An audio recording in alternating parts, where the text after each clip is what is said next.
The morning sun rose slowly over the small western town, painting the dusty square in a pale gold light. It was supposed to be an ordinary day, but something heavy filled the air. People gathered near the wooden platform in the center, whispering among themselves. Some came out of curiosity, some out of judgment, and some because they had nothing better to do. A young woman stood there tied to a post with rough rope around her wrists. Her dress was torn at the hem, her hair tangled from the night before, and her eyes, though red from crying, still held a quiet strength. Her name was Mary. She had grown up in that very town, had worked at the bakery, and had always greeted everyone with kindness. But the town had turned on her. Rumors had spread, ugly things she couldn't fight because no one cared to listen. The sheriff, an older man with a cold voice, said she had brought shame upon herself, and the townspeople had decided she should be punished publicly to teach a lesson. She stood there trembling, not from fear, but from heartbreak. The faces she had known all her life looked at her with disgust. A group of young men snickered in the corner. Some older women whispered and pointed. The preacher stood near the platform holding his Bible but avoiding her eyes. No one came forward to defend her. Not one friend. Not even the woman who used to sit beside her in church every Sunday. Mary lifted her head once and looked at the sky. She whispered a prayer, though her lips trembled too much to form all the words. She thought of her mother, long gone, who had once told her, "If the world ever turns against you, keep your eyes on heaven, child." People's hearts can be cruel, but the truth never leaves you. As the sheriff raised his hand to begin the public shaming, a sudden sound echoed from the crowd. A single voice, deep and steady. "That's enough." The murmur stopped. Heads turned. A tall man stepped forward from the crowd. His coat was dusty, his boots worn from long rides. His face was tanned by sun and wind, and his eyes carried the calm of someone who had seen much and judged little.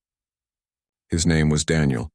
He was a rancher who lived a few miles outside town, known for keeping to himself. People respected him, but they didn't know much about him.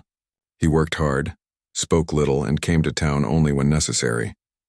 Now he walked slowly toward the platform, each step heavy with purpose. The sheriff frowned. "What's this about, Daniel?" Daniel looked at Mary, not at the sheriff. Her eyes widened when she recognized him. They had spoken only once before, when she had sold him a loaf of bread and smiled at his thanks. He had remembered that smile ever since. "I said that's enough," Daniel repeated. His voice wasn't loud, but it carried a weight that silenced everyone. He walked closer until he stood at the foot of the platform. "You've made your point," he said to the crowd. "If you call this justice, then you've already lost your decency." The sheriff scowled. "This woman's actions," Daniel cut him off. "Her actions are between her and God, not between her and a crowd that feeds on humiliation." Whispers spread again. Some men shifted uncomfortably. No one had ever spoken like that to the sheriff. Mary looked down at her bound hands, tears filling her eyes again. But this time they weren't from fear. No one had ever stood up for her before. Daniel turned to the preacher. "If you truly believe in redemption, then you'll stand with me." The preacher hesitated, then looked away. Silence fell again. Daniel took a deep breath and looked at the crowd. "If shame is what you think she deserves, then I'll share it. If she's to be judged, then judge me with her." The crowd froze. A few gasped. The sheriff's hand went to his belt. "What are you saying, Daniel?" "I'm saying I'll take her as my wife," he said simply. "Right here. Right now. Before any of you speak another word against her." The murmurs turned into a storm of voices. Some laughed in disbelief. Others shouted protests. "You can't be serious," one man barked. Daniel's eyes flashed. "She's a woman who deserves dignity." "You all forgot that," Mary shook her head weakly. "You don't have to do this," she whispered. He looked up at her, his expression softening. "Maybe I do." The preacher's hands trembled as he clutched his Bible. This isn't proper." "Then make it proper," Daniel said quietly. "You're a man of God, aren't you? You preach forgiveness every Sunday. Now it's time to live it." The preacher swallowed hard. He looked at Mary, then at the crowd, and finally nodded. "If that's your will, son, then I'll do it." Daniel climbed the platform and reached for the rope that bound her wrists. The sheriff stepped forward to stop him, but something in Daniel's steady gaze made him pause. With careful hands, Daniel untied the knots and Mary's arms fell free. She almost collapsed, but he caught her before she could fall. His touch was gentle, steady, protective. Mary's breath came in short gasps.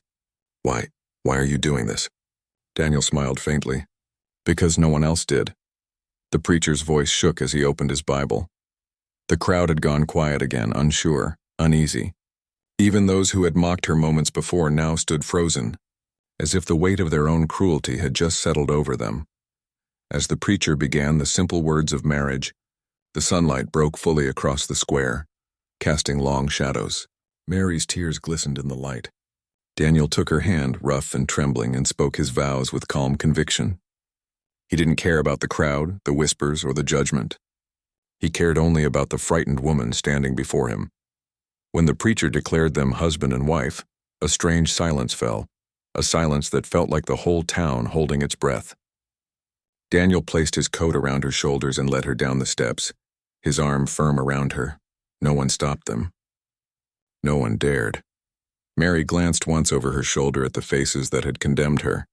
Some looked away in shame. Others stood speechless. The sheriff turned, pretending to adjust his hat, unable to meet her eyes. Daniel led her toward his horse where the dust swirled in the light. She didn't know what waited for her beyond that square, but for the first time in days she felt safe. She felt seen. When she tried to thank him, he only said, "You don't owe me thanks. You owe yourself a new beginning." And as the horse carried them away from the square, the town that had once turned against her stood still, whispering among themselves. For the first time, they questioned what true honor really meant. The road out of town was quiet. Only the sound of the horse's hooves echoed through the dry air. Mary sat behind Daniel, holding on to the back of his coat, afraid to speak. Her hands still trembled from everything that had just happened. She could still feel the rough rope burns on her wrists and the heavy stares of the people she had known her whole life. Now it was over. Or maybe it was just beginning. Daniel didn't say a word for a long time. His eyes stayed on the trail ahead, where the dirt path cut through fields of golden grass. The wind carried the smell of the earth, warm and clean. Finally, after several miles, he slowed the horse and looked back at her. "You hungry?" he asked quietly. Mary blinked, surprised by the simple question. I don't know," she said softly. He gave a small smile. "Then we'll eat anyway. You need strength." They stopped by a stream under a cluster of cottonwood trees. The water glimmered like glass and the shade felt cool after the heat of the day. Daniel helped her down from the horse. She almost stumbled, her legs weak, but he caught her arm gently and helped her sit by the water. He took out some bread and dried meat from his saddlebag and handed it to her. Mary hesitated. "You really mean it?" she whispered. "We're married now?" Daniel nodded slowly. "We are." "But you don't even know me," she said, tears welling in her eyes. "You don't know what they said, what they think of me." "I don't need to know what they think," he said. "I saw enough to know they were wrong." She looked down, clutching the bread but unable to eat. "You shouldn't have done it. Now they'll talk about you too." "They already do," he replied with a quiet chuckle. "People always find something to talk about. Doesn't matter what you do." For the first time, she smiled faintly. It felt strange, almost like her face had forgotten how to. As they rested, Daniel told her about his ranch, a small piece of land beyond the hills with a barn, a few cattle, and an old dog that guarded the place. He said it wasn't much, but it was peaceful. "You'll have a roof," he said, "and a chance to breathe again." Mary listened quietly. The thought of peace felt almost unreal. She had lived too long with judgment, whispers, and loneliness. When she finally ate, she felt warmth return to her body. As the sun began to set, they continued the journey. The sky turned orange, then deep red, and finally purple as night came. They reached the ranch late, when the stars had already filled the sky. The small wooden house stood quietly under the moonlight, surrounded by fences and fields that shimmered faintly in the dark. Daniel dismounted first and tied the horse. He turned to her. "Welcome home," he said softly. Mary looked at the house and bit her lip. "Home," she repeated, the word feeling foreign on her tongue. He opened the door, lit a lamp, and stepped aside to let her in. The place was simple.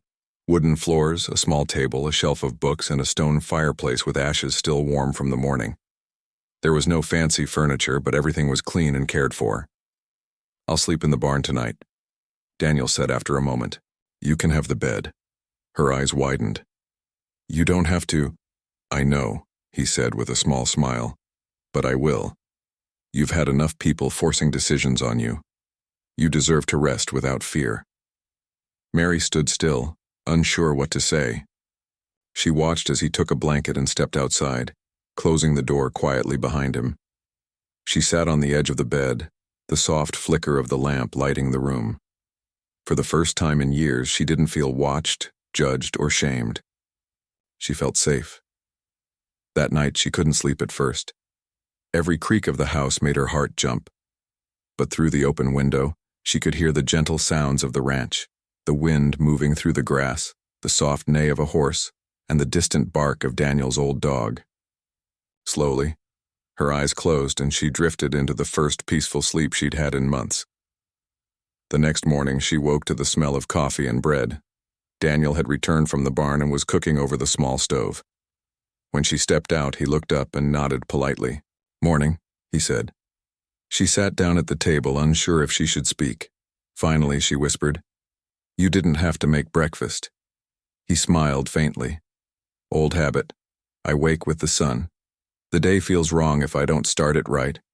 They ate in quiet comfort.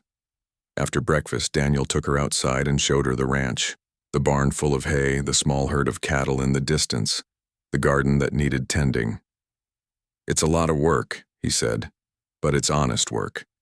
No one here to judge you, just the land and the sky." Mary nodded. "I can help," she said quickly. "I used to grow things with my mother. I can cook too." Daniel looked at her and nodded approvingly. "Then we'll manage fine." The days that followed passed slowly but peacefully. Mary began to find herself again. She cleaned the house, cooked meals, and sang softly to herself as she worked. Daniel never demanded anything from her. He treated her with quiet respect, speaking gently and listening when she talked. Sometimes, they would sit outside in the evenings watching the sunset.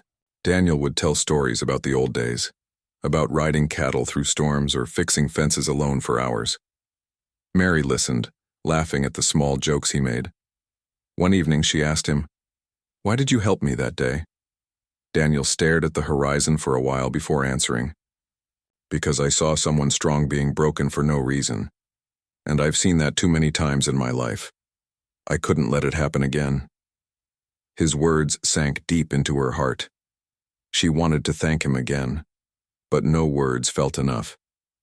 So she just smiled at him through her tears. As the weeks passed, Mary began tending the garden, planting vegetables and flowers. The colors slowly returned to the ranch, and so did laughter. Daniel noticed how the house felt warmer now, how her presence changed the silence into something softer. One afternoon, a wagon appeared on the road from town. It carried the preacher and his wife. They came to see if the two were truly living as husband and wife. Mary felt nervous, afraid of what they might say. But Daniel greeted them calmly and invited them for coffee. The preacher's wife looked around and saw the flowers blooming near the porch, the neat kitchen, and the calm smile on Mary's face. "You look happy here," she said gently. Mary nodded. "I am." The preacher looked at Daniel and said quietly, "You did what no one else had the courage to do. I came here thinking it was wrong, but now I see it was the only right thing." After they left, Mary stood on the porch and watched the wagon roll away. She turned to Daniel. "They finally see us differently." He shrugged. "Doesn't matter what they see. What matters is that you see yourself differently." Mary's eyes softened. "I do." That night, as stars filled the sky, she stood outside the cabin, looking up at the endless stretch of light. She remembered the square, the ropes, the humiliation, and then she remembered his hand freeing her. She whispered softly, "You gave me my life back." Daniel, sitting nearby on the steps, heard her but didn't answer. He only looked at her with quiet pride. He didn't need her gratitude. The peace in her eyes was all he ever wanted to see. As the night grew still, the wind carried the faint sound of laughter from the porch, the sound of two people who had found hope in the unlikeliest place. The days at the ranch began to blend together in a calm rhythm. Morning light would spill across the valley, and Mary would step outside with a basket in hand, collecting eggs or watering the small garden that was now alive with color. The once empty porch now held pots of flowers she had grown from seeds Daniel bought for her during a trip to town.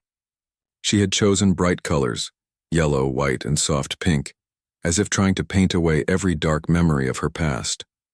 Daniel would rise before dawn, tending to the horses and cattle. He was a man of few words, but his quietness wasn't cold, it was comforting. When he worked hard. When he rested in peace. Mary had come to admire that about him. There was no pretending, no judgment, no sharp tone like she had once heard from others. Over time, she began to laugh again. Her voice, once small and afraid, now carried across the yard when the old dog chased chickens or when Daniel pretended not to hear her calling him for supper. The house felt alive again, as though it had been waiting for her to fill it with warmth. One late afternoon, Daniel returned from the far field with a cut on his hand. It wasn't deep, but Mary rushed to get clean cloth and water. "You should be more careful," she scolded softly, wrapping his hand. He smiled a little. "I've had worse." "That doesn't mean you should ignore it," she said, tying the bandage. Her fingers brushed his, and for a moment she froze. Their eyes met, and something unspoken passed between them. It wasn't forced or sudden. It was quiet and real, born from days of kindness and trust. After that moment, something changed between them. Daniel began to look at her differently, not as someone he had rescued, but as someone he was proud to stand beside. Mary began to feel something new, too. A steady warmth that came not from gratitude but from affection. She didn't say it aloud, but it grew quietly, like the garden outside their door. A few weeks later, a letter arrived from town. Daniel had gone to collect supplies, and when he returned, his face was serious. Mary noticed it right away. "What is it?" she asked. He handed her the envelope. "It's from the sheriff's office," he said. "They're asking us to come to town." Something about the past. Her heart sank. The word past made her hands tremble. "They're not going to— I won't let anyone hurt you," he said firmly. "But we'll go. Sometimes facing what's behind us is the only way to move forward." The next morning they rode into town together. The same town that had once tied her in the square now seemed quieter. Some people looked away as they passed. Others stared but said nothing. Mary kept her head high, though her heart raced. When they reached the sheriff's office, the old man looked uncomfortable. "Mary," he said slowly, "we made a mistake. It's come to light that those rumors against you were false. The person who started them confessed before leaving town. You were innocent all along." The words hung in the air. Mary's eyes filled with tears, but she didn't know what to say. Daniel's jaw tightened, but he said nothing. The sheriff continued. "The town council wants to offer an apology. You can return to your home if you wish." Mary shook her head slowly. "I already have a home," she said softly, glancing at Daniel. For the first time, the sheriff looked ashamed. He nodded, removing his hat. "You deserve better than what we gave you," he said. As they left the office, the townspeople watched from the street. A few called her name, but she didn't stop. The whispers that had once cut like knives now felt powerless. She wasn't the same woman they had tied in the square. She was stronger now because one man had seen her worth when no one else would. On the way back, the sky opened with rain. It came suddenly, soft at first and then heavier. Daniel stopped the horse and laughed quietly. "Guess the sky's trying to wash the past clean too," he said. Mary smiled through the rain. "Then let it." They rode home soaked but laughing, and when they reached the porch they stood under the dripping roof breathless and happy. The world felt new again. That night, as thunder rolled in the distance, Daniel sat by the fire, drying his boots. Mary sat across from him, sewing one of his shirts that had torn near the shoulder. For a long time they didn't speak.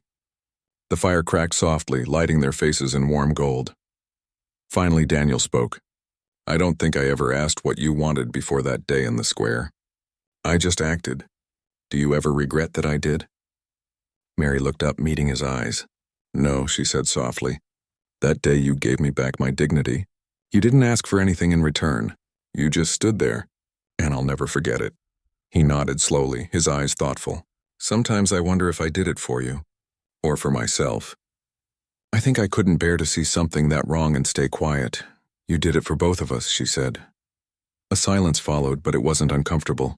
It was filled with understanding. Days later, a small group from town came to the ranch. Among them were the preacher, his wife, and a few townsfolk who had once mocked Mary. They brought a basket of food and letters of apology. One woman even cried as she spoke. "We were wrong, Mary. You didn't deserve what happened." Mary didn't respond with anger. She only nodded gently.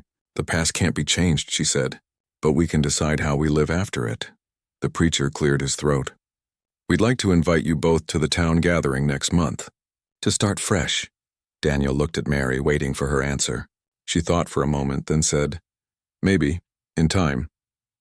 After they left, Daniel turned to her. "You handled that better than I ever could." She smiled faintly.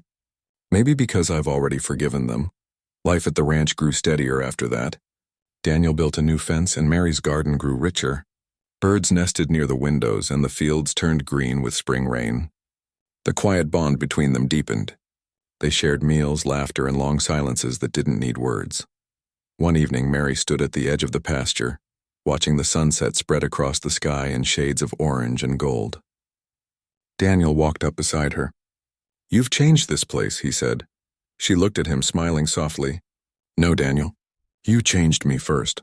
He didn't reply, but his eyes said everything. The sun dipped below the hills and the last light glowed on their faces. For a moment the world stood still, the pain of the past. The cruelty of others all washed away by time, kindness, and quiet love. When they went back inside, Mary stopped by the table where her old torn dress lay folded neatly. It was the same one she'd worn the day she stood tied in the square. She touched the fabric gently, then placed it in a box and closed the lid. "It's over now," she whispered. Daniel nodded. "It is."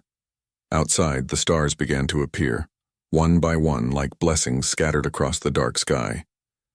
Spring had settled fully over the ranch, and with it came a new sense of life and hope. The fields stretched wide, green and vibrant, and the garden Mary tended overflowed with vegetables and flowers. The mornings were filled with the soft songs of birds, and the afternoons carried the gentle hum of wind through the tall grass. Each day, Mary woke with a feeling she had not known in years, a quiet joy that had nothing to do with anyone's opinion, only the life she was building with Daniel. Daniel worked steadily, rising before dawn to feed the horses, check the fences, and look after the cattle. Mary often joined him, carrying a basket of eggs or helping repair a fence. At first she had been clumsy with the work, unsure of her hands in the open fields. But Daniel never criticized her. Instead, he guided her gently, showing her how to mend a fence, lead a horse, and coax the shy animals closer. He spoke little, but his patience taught her more than words could. One afternoon, Daniel and Mary were repairing a section of fence near the far pasture. The sun was warm on their backs and the breeze carried the scent of wildflowers. Mary's hands were scratched from the rough wood, but she laughed when Daniel accidentally tripped over a loose plank. "You're supposed to show me how, not make me laugh," she said, shaking her head. "I'm teaching you more than you think," he said, smiling. "Sometimes laughter is the only way to remember the lesson." Mary smiled back, feeling her chest fill with a warmth she had never allowed herself to feel before. She realized that for the first time she was living in the present, not haunted by the past. She looked at Daniel, watching the way his strong hands worked the hammer and nails, and felt a rush of gratitude for the man who had stepped forward when the world had turned against her. As they worked, a rider appeared from the distant road. Mary squinted, wondering who it could be. The figure rode quickly, kicking up dust as they approached. It was a young woman from the town, someone Mary had once known only through passing glances. She stopped at the edge of the pasture, pulling the horse to a halt. "Mary," she called, voice hesitant. Mary wiped her hands on her apron and walked forward. "Yes, I just wanted to apologize," the woman said. "I know I didn't speak up before. I should have." Her eyes were full of shame. Mary hesitated, then nodded slowly. "It's okay. People make mistakes. What matters is that we move forward." The woman's face brightened with relief. "You're really happy here, aren't you?" Mary smiled faintly. "I am. Thank you for coming." The woman turned to leave, but paused. "And him? He's remarkable. You're lucky." Mary's heart skipped. She glanced at Daniel, who was now watching the scene silently, leaning against a fence post. He gave her a small, knowing smile. "I suppose we are." Mary whispered. The small visit reminded her that the world outside the ranch was still there. But she also realized that the people she allowed into her heart now were those who approached with kindness, not judgment. That thought gave her peace. Weeks passed and the rhythm of ranch life continued. Daniel and Mary shared chores, meals, and quiet evenings by the fire. Sometimes they would sit outside, watching the stars emerge one by one in the darkening sky. They spoke of small dreams, what to plant next, which fences to repair, and what repairs the barn might need.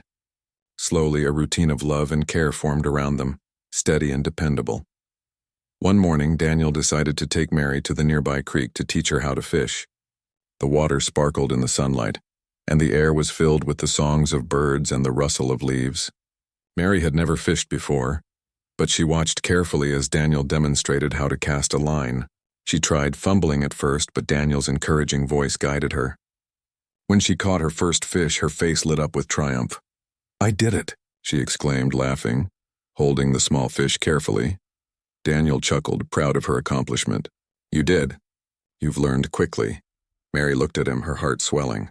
"You've taught me more than just fishing," she said softly. "You've taught me how to trust myself again." Daniel's face softened. "And you've reminded me what it means to care for someone without conditions." That evening, as they returned to the cabin, the sky blazed with shades of pink and gold. Mary paused at the edge of the field, letting the wind tousle her hair.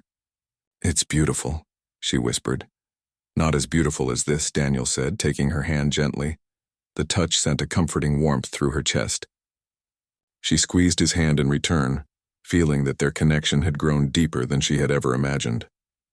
As summer approached, the ranch became a hub of quiet activity.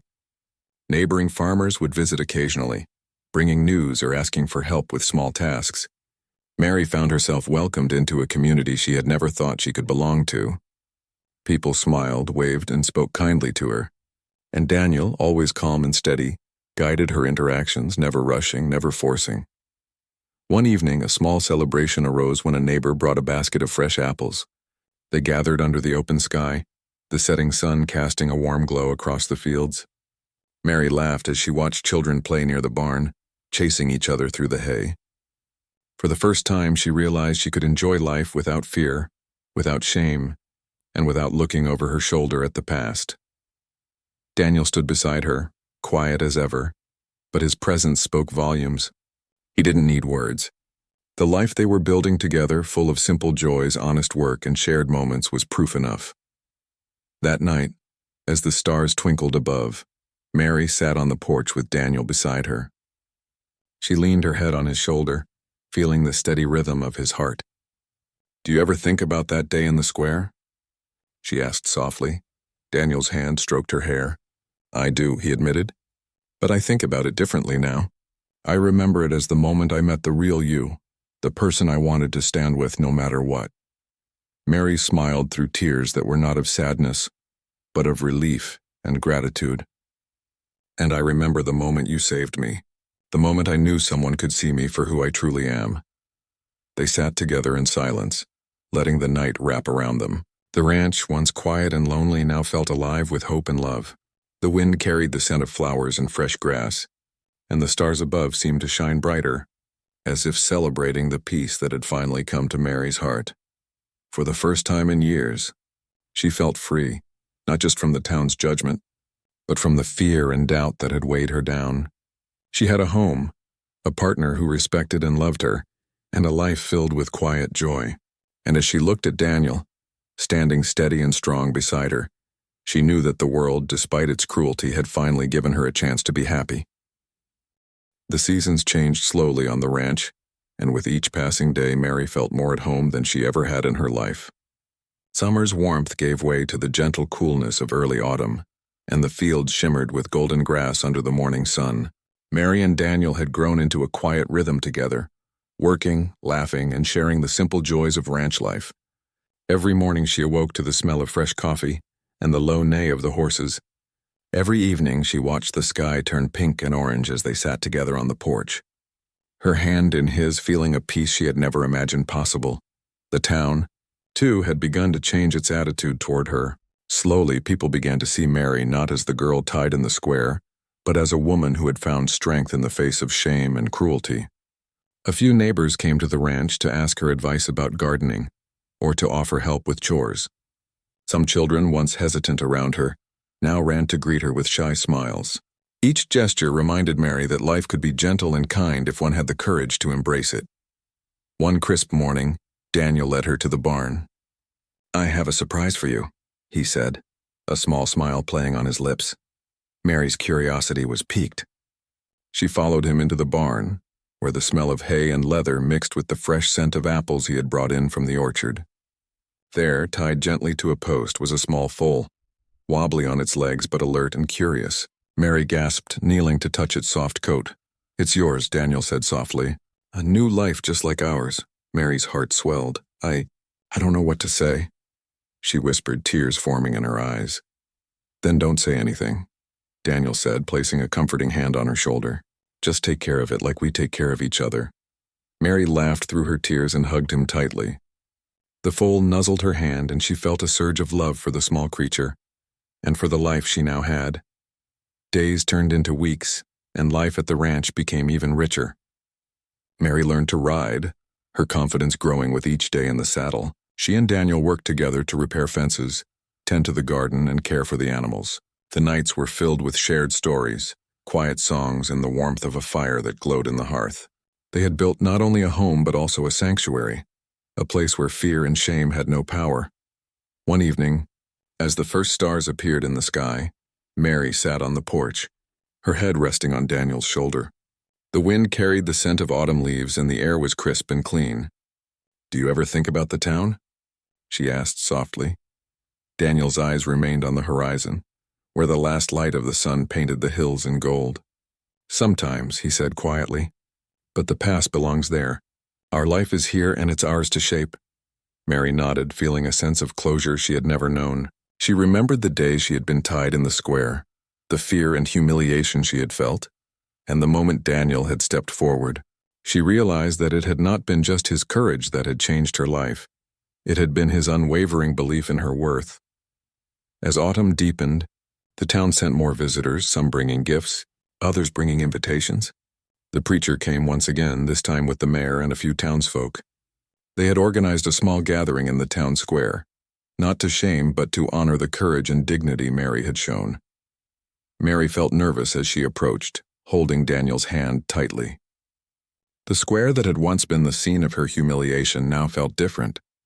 There were smiles, not stares, respect, not judgment. Children ran around the edges laughing, and a gentle warmth spread through the crowd. The preacher spoke first.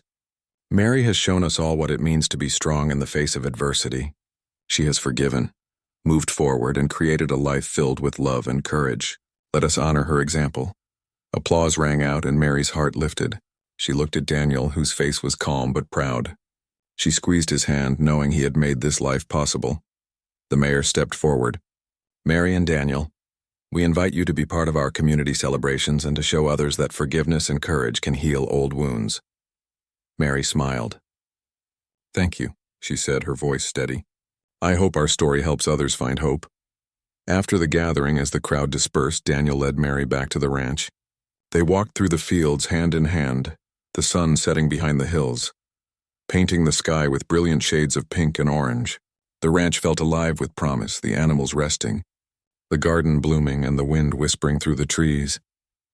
That night, they sat by the fire in the cabin, talking quietly about their plans for the future. Mary spoke of expanding the garden, teaching local children about caring for animals, and helping neighbors who might need guidance.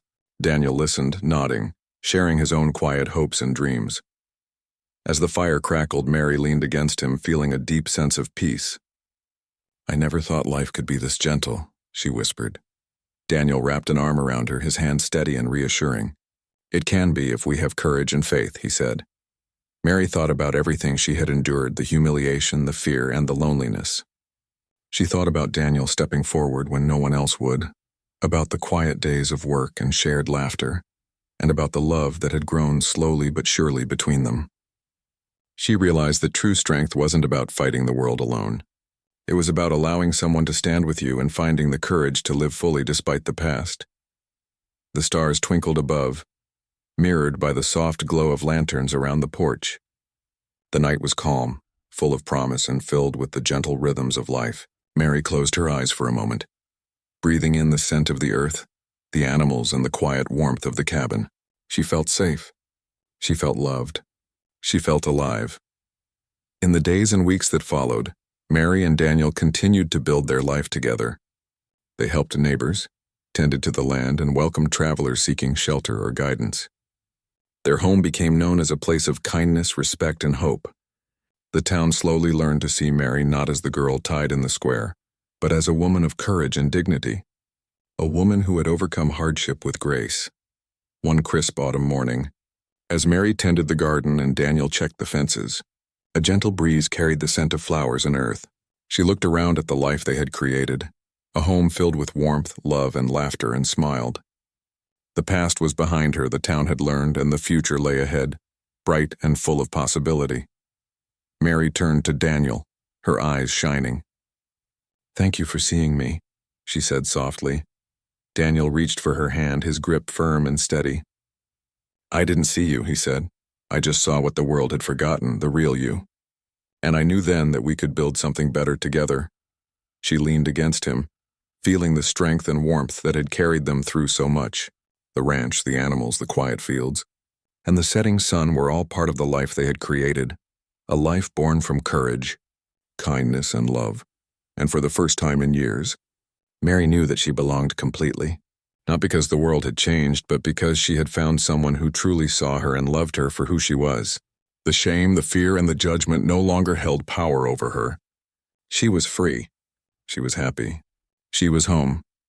The stars shone brightly over the ranch that night, illuminating the life they had built together, a life of forgiveness, hope, and enduring love.